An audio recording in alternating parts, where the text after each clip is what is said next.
Hurmatli yurtdoshlar, korrupsiya jamiyat taraqqiyotiga to'sqinlik qiluvchi, kelajagimizga raxna soluvchi xavfli illatdir. Agar qurilish va uy-joy kommunal xo'jaligi nazorati inspeksiyasi faoliyatida korrupsiyaviy holatlarga duch kelsangiz, befarq bo'lmang.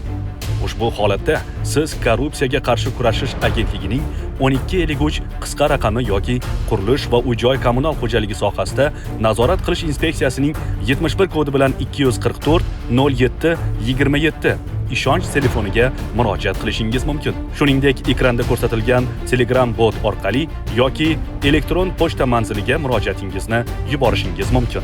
Bundan tashqari, Samarqand viloyati hududiy qurilish va uy-joy kommunal xo'jaligi nazorati inspeksiyasi ichki nazorat xizmati bilan 55 kodi bilan 705 87 25 raqami orqali bog'lanish imkoniyati mavjud. Unutmang, bugungi faolligingiz ertangi muammolarni oldini oladi.